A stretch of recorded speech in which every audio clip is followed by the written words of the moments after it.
So you all suggested some games that I should check out on the THOR, so we're going to talk about the game itself and its performance. These games are going to be a bit more chill, but I tend to play RPGs, platformers, and more, so if there's any other games that you're playing or want to see tested out, leave them in the comments below. First, we're going to talk about Dredge. Dredge is a single-player fishing adventure where you can sell your fish, upgrade your boat, and explore the world to discover the story. Now, I'm playing the Switch version of this game through Elin, and it runs pretty much perfectly. The main gameplay loop is you go out, you catch fish, and there's this almost Tetris-like minigame where you have to align the fish so that way you can fit as much equipment and fish as possible. It's really pretty simple, but because they kind of just throw you in this world and allow you to explore and really discover this story and this world for yourself, it's very immersive and it creates a fun gameplay loop. There's also a little bit of a horror aspect to it, so if that sounds interesting, definitely give it a try. Next, we have Little Witch in the Woods. I'm playing this game through Game Native. For some reason, the newest version of this game, I could not get the controls to work, so I had to find an older version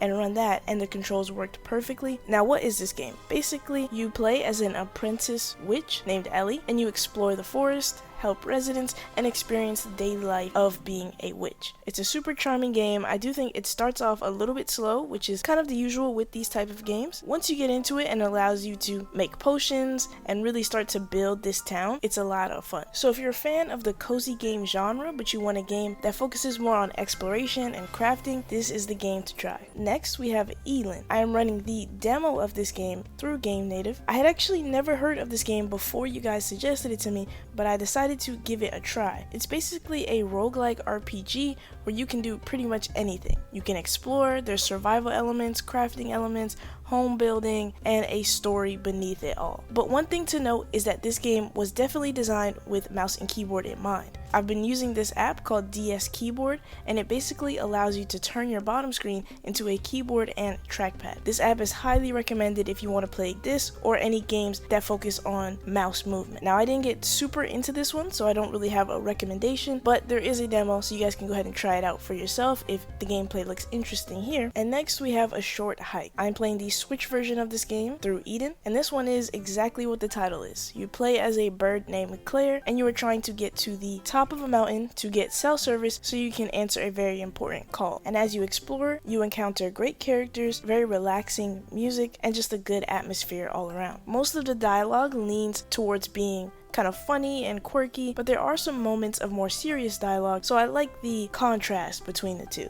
Now for me, I actually didn't realize how short this game was, so I was able to finish it in less than an hour, but if you wanted to complete pretty much everything, it would probably take you around maybe 4 to 6 hours to do that, so not a terribly long game, but it does stick with you after the ending. So if you want a game that doesn't have too much story, you can chill out, you can kind of just explore this world and collect different items, this one is for you. Next up, when do you guys wanted to see Atelier Yumia Deluxe? These Atelier games can get quite expensive, so I decided to just try a demo in the series instead. So I tried the Atelier Yumia demo, and unfortunately I could not even get this to run. So I'm not sure if the full game would do any better, but this series may not be able to run on this device. And I tried with both Game Native and Game Hub. Lastly, we have Traveler's Rest. I played it mostly on Game Native, but it does run on Game Hub as well. Now, Traveler's Rest has those Stardew Valley mechanics, but what makes it unique is at night you get to run a tavern where you can create your own drinks, create your own food, and create the layout and vibe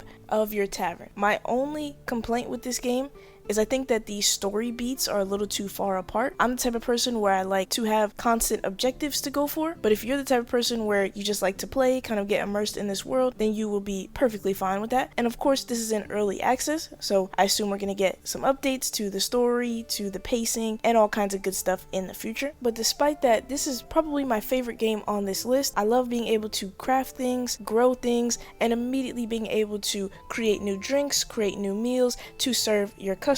And running the tavern itself is so much fun. The customers come up to you, they order drinks, they order food, and you're able to serve them. You have to keep the tables clean, keep the restaurant clean, make sure that they have light, make sure that the restaurant is warm enough, and the better that you do in these sections, the quicker you can level up to unlock even more recipes and other ways to expand your tavern. That's gonna be pretty much it for this video, guys. Once again, let me know games that you're playing, games that you want to see tested down in the comments. Thank you guys for watching. Like and subscribe. It's easy.